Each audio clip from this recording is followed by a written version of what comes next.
আজকের ভিডিওতে আমরা ক্লাস 11 এর ইংলিশ বিষয়ে সেমিস্টার 1 এ যে প্রোজ বা স্টোরিগুলো রয়েছে সেখান থেকে আমরা অ্যান অ্যাস্ট্রোলজার্স ডে আর.কে নারায়ণের লেখা এই স্টোরিটার সম্পূর্ণ অংশের লাইন বাই লাইন বাংলায় মানে বা অর্থ জানব। তো ভিডিওটি শেষ পর্যন্ত দেখো, আশা করছি তোমাদের হেল্প হবে। আর ভালো লাগলে অবশ্যই একটা লাইক করতে ভুলো না এবং বন্ধুদের মধ্যে শেয়ার করে দিও। তো চলো দেখো, শুরু করছি। Astrologers day. অ্যান হচ্ছে একজন অ্যাস্ট্রোলজার মানে জ্যোতিষী, জ্যোতিষীর দিন। তাহলে একজন জ্যোতিষীর দিন কেমন হয় সেটাই আমরা এই গল্পতে জানবো। তো লিখেছেন R K Narayan. Punctually at mid day. Punctually মানে যথা সময়ে, অ্যাট মিড ডে মধ্যাহ্ন, মিড ডে মানে মধ্যাহ্ন বা দুপুর বেলা। He opened his bag. তিনি ওপেন্ড মানে খুলেছিলেন, হিজ ব্যাগ তার ব্যাগ, অ্যান্ড স্প্রেড আউট এবং ছড়িয়ে বসেছিলেন বা ছড়িয়েছিলেন, বিছিয়েছিলেন হিজ প্রফেশনাল ইকুইপমেন্ট। তার প্রফেশনাল হচ্ছে পেশাগত, ইকুইপমেন্ট মানে উপকরণ বা জিনিসপত্র। তার প্রফেশনাল বা পেশাগত যে সমস্ত উপকরণ রয়েছে সেগুলো ছড়িয়ে তিনি বসেছিলেন। হুইচ কনসিস্টেড, হুইচ মানে এখানে এই যে প্রফেশনাল ইকুইপমেন্ট বা পেশাগত উপকরণ, তার মধ্যে ছিল অফ, কনসিস্টেড অফ মানে তার মধ্যে ছিল আ ডজন কাউরি শেলস, এক ডজন কড়ি, a square piece of cloth, একটা স্কোয়ার পিস মানে চৌকো টুকরো, অফ ক্লথ কাপড়ের চৌকো টুকরো, with obscure mystic charts on it, যাতে কি ছিল, obscure মানে অস্পষ্ট, মিস্টিক হচ্ছে রহস্যময়, চার্টস হচ্ছে তালিকা। তাহলে যার উপর কি ছিল, অস্পষ্ট রহস্যময় তালিকা ছিল। কিসের উপর ছিল, এই যে স্কোয়ার পিস অফ ক্লথ অর্থাৎ কাপড়ের টুকরোর উপর। আর নোটবুক, একটা নোটবুক ছিল, and a bundle of palmyra writing, এবং একটা বান্ডল ছিল। কিসের বান্ডল ছিল, পলমাইরা রাইটিং। পলমাইরা হচ্ছে তাল পাতার যে দিয়ে বই তৈরি হয়, সেখানে লেখা ছিল, সেগুলো তার কাছে বান্ডল করা ছিল। His forehead was resplendent with sacred ash. তার ফোরহেড তার কপাল, ওয়াজ রেসপ্লেন্ডেন্ট মানে চকচকে ছিল, উইথ স্যাক্রেড অ্যাশ মানে পবিত্র ছাই দিয়ে, অ্যান্ড ভার্মিলিয়ন, ভার্মিলিয়ন মানে হচ্ছে সিঁদুর। তার কপালে ছিল কি, পবিত্র ছাই এবং সিঁদুর। And his eyes sparkled with a sharp abnormal gleam, এবং হিজ আইজ তার চোখগুলো স্পার্কলড মানে চকচক করছিল, উইথ আ শার্প একটা তীক্ষ্ণ, অ্যাবনর্মাল অস্বাভাবিক, গ্লিম মানে দীপ্তি, একটা তীক্ষ্ণ অস্বাভাবিক দীপ্তি ছিল তার চোখে। হুইচ ওয়াজ যেটা ছিল, রিয়েলি অ্যান আউটকাম মানে সত্যি সত্যি একটা প্রকাশ, আউটকাম মানে প্রকাশ বা ফলাফল। কিসের, of a continual searching look, একটা প্রতিনিয়ত একটা সার্চিং লুক মানে একটা খোঁজার দৃষ্টি, ফর কাস্টমার্স, কাস্টমার খোঁজার একটা দৃষ্টি ছিল সেই চোখে। But which his simple clients, কিন্তু যেটা হিজ সিম্পল ক্লায়েন্টস তার সাধারণ যে ক্লায়েন্টস বা বলা হয় মক্কেল, তারা কি টুক নিত, to be a prophetic light, কি হিসাবে, একটা প্রফেটিক মানে ভবিষ্যৎবাণী করতে পারে এইরকম হিসাবে। ওই যে তার কপালে ছাই এবং যে সিঁদুর থাকতো সেটাকে প্রফেটিক দৃষ্টিতে দেখতো বা ভবিষ্যৎবাণী করতে পারে এইরকম দৃষ্টিতে দেখতো। অ্যান্ড ফেল্ট কমফোর্টেড, এবং তারা স্বস্তি বোধ করতো। তাহলে বোঝা গেল একজন, তিনি যথাসময়ে দুপুর বেলায়, অর্থাৎ তিনি ওইরকম যথাসময়ে বলা হয়েছে কারণ তার দিনটা ওইভাবেই, তিনি তার জ্যোতিষ জীবনটা শুরু হচ্ছে যে ঠিক দুপুর বেলায় তিনি তার ব্যাগ এবং তার পেশাগত জিনিসপত্র ছড়িয়ে বসে আছে। তার মধ্যে কি কি রয়েছে, কড়ি রয়েছে, একটা চৌকো রঙের কাপড়ের টুকরো রয়েছে, তার উপরে রহস্যময় বেশ কিছু অস্পষ্ট তালিকা রয়েছে, একটা নোটবুক রয়েছে, একটা যে পলমাইরা রাইটিং বা তাল পাতায় লেখা একটা বান্ডল রয়েছে, এবং তার কপালে পবিত্র ছাই এবং সিঁদুর লাগানো রয়েছে। তার চোখগুলো যেন একটা সবসময় একটা খোঁজার দৃষ্টি, যে একটা বলা হচ্ছে যে একটা তীক্ষ্ণ অ্যাবনর্মাল গ্লিম মানে একটা দীপ্তি রয়েছে, যেটার থেকে বোঝা যাচ্ছে যে সবসময় তার চোখে যেন কাস্টমার খোঁজার একটা দীপ্তি বোঝা যাচ্ছে আর কি। এবং এই যে বিষয়টা, এটাকে কিন্তু তার ক্লায়েন্টসরা বা মক্কেলরা কিন্তু প্রফেটিক দৃষ্টিতে দেখতো বা ভবিষ্যৎবাণী করতে পারে এইরকম দৃষ্টিতে দেখতো, এবং তারা স্বস্তি বোধ করতো, অর্থাৎ তার দিকে আকৃষ্ট হতো এই বিষয়গুলোর জন্য। The power of his eyes was considerably enhanced by their position. The power of his eyes, তার যে চোখের পাওয়ার বা চোখের ক্ষমতা was considerably enhanced, মানে বৃদ্ধি পেয়ে যেত, by their position, তাদের অবস্থানের কারণে। কাদের অবস্থানের কারণে? সেই চোখগুলোরই অবস্থানের কারণে, অর্থাৎ চোখগুলো যে জায়গাতে অবস্থিত সেই অবস্থানের কারণেই তার চোখের যে শক্তি বা দীপ্তি এটা কিন্তু আরো বৃদ্ধি পেত।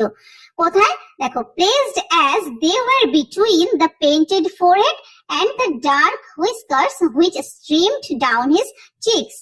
Placed মানে অবস্থিত, as যেন they were between তারা রয়েছে মধ্যে, কিসের মধ্যে? the painted forehead মানে রাঙানো কপাল, পেইন্টেড মানে রাঙানো, ফোরহেড হচ্ছে কপাল, রাঙানো কপাল, আর দ্য ডার্ক হুইস্কার্স কালো, হুইস্কার্স মানে হচ্ছে গোফ, কালো গোফ, হুইচ স্ট্রিম ডাউন যেটা নেমে এসেছে হিজ চিকস মানে তার গাল বেয়ে। এইরকম একটা মানে এই যে পেইন্টেড ফোরহেড আর এই যে গোফ নেমে এসেছে গালের গাল দিয়ে বেয়ে, তো এইরকম পজিশনে রয়েছে চোখ দুটো, এবং তার এই পজিশনের জন্য কিন্তু চোখের দীপ্তি আরো বেড়ে যাচ্ছে। Even a half wits eyes would sparkle in such a setting, এমনকি একজন হাফ উইটস আইস মানে একজন নির্বোধ লোকেরও would sparkle মানে তা সেই লোকের চোখও কিন্তু চকচক করবে ইন সাচ এ সেটিং, এই ধরনের পটভূমিতে। অর্থাৎ তিনি যেরকম ভাবে তার যে সাজ পোশাক, এইরকম সাজ পোশাকে যদি একজন নির্বোধ থাকে তাহলে তারও কিন্তু চোখগুলো এরকম চকচক করবে।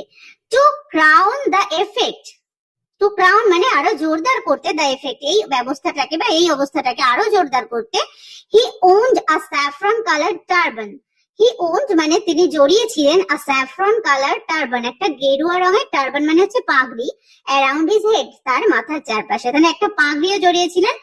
স্যাফরন গেরুয়া রং, অর্থাৎ গেরুয়া রংটা দেখলে আমাদের কি মনে হয়? যে সাধু সন্ন্যাসী টাইপের মনে হয়, তো সেই রকম একটা পাগড়িও তিনি মাথায় জড়িয়েছিলেন। This colour scheme never failed, এই ধরনের যে রঙের বিন্যাস, কালার স্কিম, অর্থাৎ এই রংটা কখনোই ব্যর্থ হয় না। অর্থাৎ এই রংটা দেখেই আমাদের মনে হয় যে হয়তো তিনি সত্যি একজন সাধু সন্ন্যাসী, তারপরে আমরা তাদের প্রতি আকৃষ্ট হই বা যে কারণে তাদের কাছে গেছি তাদেরকে সঠিক বলে আমাদের মনে হয়, সেই জন্য বলা হয়েছে this colour scheme never failed, এই রঙের বিন্যাস ব্যর্থ হয় না। People were attracted to him, people মানে হচ্ছে মানুষজন, ওয়্যার অ্যাট্রাক্টেড মানে আকৃষ্ট হতো, টু হিম তার প্রতি, as bees are attracted to cosmos or dahlia stalks, যেমন ভাবে বিজ মানে মৌমাছিরা আর অ্যাট্রাক্টেড আকৃষ্ট হয়, to cosmos or dahlia stalks cosmos বা ডালিয়া ফুলের দিকে যেরকম ভাবে মৌমাছিরা আকৃষ্ট হয় তেমন ভাবেই people were attracted to him মানুষজনও তার প্রতি আকৃষ্ট হতো। He sat under, তিনি বসতেন, আন্ডার হচ্ছে নিচে, the boughs of a spreading tamarind tree, the boughs, under the boughs মানে শাখা প্রশাখার নিচে, কার শাখা প্রশাখা? of a spreading tamarind tree, spreading মানে হচ্ছে প্রসারিত, অর্থাৎ তার মানে অনেকটাই বড় গাছ, ট্যামারিন্ড ট্রি মানে হচ্ছে তেঁতুল গাছ, অত্যন্ত বড় একটা তেঁতুল গাছের শাখা প্রশাখা বা ডালপালার নিচে তিনি বসতেন। which flanked a path, a tamarind tree which flanked a path, যেটা কি flanked মানে পাশে অবস্থিত, অর্থাৎ পাশ দিয়ে একটা পথ গেছে, কোথায়? Running through the town hall park, town hall পার্কের মধ্য দিয়ে একটা রাস্তা গিয়েছে, সেখানে একটা ট্যামারিন্ড ট্রি বা তেঁতুল গাছ রয়েছে, সেই তেঁতুল গাছের ডালপালার নিচে তিনি বসতেন। It was a remarkable place in many ways, it was এটা ছিল, a remarkable place মানে একটা লক্ষণীয় জায়গা, in many ways বিভিন্ন দিক থেকে। কি কি দিক? দেখো, a surging crowd was always moving up and down, সার্জিং crowd, সার্জিং মানে হচ্ছে ঢেউ বা উথাল, অর্থাৎ ক্রাউড মানে হচ্ছে জনগণ, তাহলে জনগণ বা মানুষজনের একটা ভিড়, was always moving up and down মানে সব সময় যাওয়া আসা করত। দিস ন্যারো রোড, এই সংকীর্ণ রাস্তা দিয়ে, মর্নিং টিল নাইট, সকাল থেকে রাত পর্যন্ত। A variety of trades and occupations, a variety মানে বিভিন্ন ধরনের, কি? ট্রেডস মানে ব্যবসা, এন্ড অকুপেশনস হচ্ছে পেশা, বিভিন্ন ধরনের ব্যবসা পেশা। Was represented all along its way, দেখা গিয়েছিল বা এখানে রয়েছে, রিপ্রেজেন্টেড মানে অ্যাকচুয়ালি এখানে চিত্রিত হওয়া, তুলে ধরা হয়েছে, অল অ্যালং ইটস ওয়ে, এই রাস্তায়। তাহলে বিভিন্ন ধরনের ব্যবসা পেশা এই রাস্তা বরাবর রয়েছে। কি কি রয়েছে দেখো, মেডিসিন সেলার্স, ওষুধ বিক্রেতা, sellers of stolen hardware and junk, sellers হচ্ছে বিক্রেতা, অফ স্টোলেন মানে চুরি যাওয়া, হার্ডওয়্যার লোহালক্কর এবং জাঙ্ক এবং পুরনো জিনিসপত্র, চুরি যাওয়া পুরনো জিনিসপত্র লোহালক্কর এগুলো বিক্রেতা রয়েছে। ম্যাজিশিয়ানস রয়েছে, মানে জাদু জাদু দেখা যারা তাদেরকে বলা হয় ম্যাজিশিয়ান। অ্যান্ড এবং অ্যাবভ অল সর্বোপরি অ্যান অকশনার, একজন অকশনার মানে হচ্ছে নিলামদার, অর্থাৎ যিনি নিলাম করে। অফ চিপ ক্লোথ মানে সস্তার জামা কাপড় নিলাম করে। হু created enough dean all day, যে কিনা কি করে ক্রিয়েটেড মানে তৈরি করছে, এনাফ ডিন মানে যথেষ্ট, দিন মানে হই হট্টগোল বা চিৎকার চেঁচামেচি, অল ডে সারাটা দিন ধরে। কি জন্য? To attract the whole town, to attract হচ্ছে আকৃষ্ট করার জন্য, দ্য হোল টাউন সমস্ত শহরকে, তার মানে সমস্ত শহরের লোকজনকে আকৃষ্ট করছে কে? এই যে অকশনার বা নিলামদার রয়েছে তিনি, তার যে পুরনো জামা কাপড় বা এখানে রয়েছে চিপ ক্লথ মানে সস্তার জামা কাপড়, সেগুলো বিক্রি করার জন্য জোরে জোরে চিৎকার করছে, যাতে কি অন্যান্য যে শহরের সমস্ত কাস্টমার যারা তারা যেন সেখানে আসে কিনতে, সেই জন্য বলছে যে all day to attract the whole town মানে সমস্ত শহরকে আকৃষ্ট করছে চিৎকারের দ্বারা। নেক্সট টু হিম, তারপরেই in vociferousness came a vendor of fried ground nuts, তারপরেই কি রয়েছে? ভসিফেরাসনেস, ভসিফেরাসনেস মানে হচ্ছে তীব্র চিৎকার বা উচ্চ স্বরে আওয়াজ করা। সেই উচ্চ স্বরে আওয়াজে কে আসে? কেম, চলে এসেছিল আ ভেন্ডর, একটা ভেন্ডর মানে বিশাল ব্যবসায়ী বা বিক্রেতা। কি বিক্রেতা? Of fried ground nuts, fried মানে ভাজা, গ্রাউন্ড নাটস হচ্ছে চীনা বাদাম বা বাদাম বলতে পারি, বাদাম বিক্রেতা অনেক জোরে মানে কণ্ঠস্বর নিয়ে এসেছিল। Who gave his ware, who gave যিনি দিতেন, হিজ ওয়্যার মানে তার সেই জিনিসপত্রের, a fancy name each day, a fancy name মানে একটা মজাদার নাম, ইচ ডে প্রত্যেক দিন একটা করে মজাদার নাম দিতেন। কি কি? কলিং ইট বোম্বে আইসক্রিম ওয়ান ডে, এটাকে একদিন বলতেন Bombay ice cream, and on the next Delhi almond, কোনদিন বলতেন Delhi almond, and on the third এবং তৃতীয়বার বলতেন রাজাস ডেলিকেসি মানে রাজার পছন্দের খাবার, এইরকম। And so on and so fourth, অর্থাৎ এইরকমই চলতে থাকতো। অ্যান্ড পিপল ফ্লকড টু হিম, এবং পিপল মানে মানুষজন, ফ্লকড মানে ভিড় করতো, টু হিম তার কাছে মানুষজন ভিড় করতো। A considerable portion of this crowd, a considerable portion মানে একটা গুরুত্বপূর্ণ অংশ, considerable মানে গুরুত্বপূর্ণ, portion মানে অংশ, of this crowd এই ধরনের যে জনসাধারণ রয়েছে এই ভিড়, তার একটা গুরুত্বপূর্ণ অংশ ড্যালিড মানে ঘুরে বেড়াতো, বিফোর দ্য অ্যাস্ট্রোলজার টু অ্যাস্ট্রোলজারের সামনেও, মানে সেই জ্যোতিষীর সামনেও ঘুরে বেড়াতো।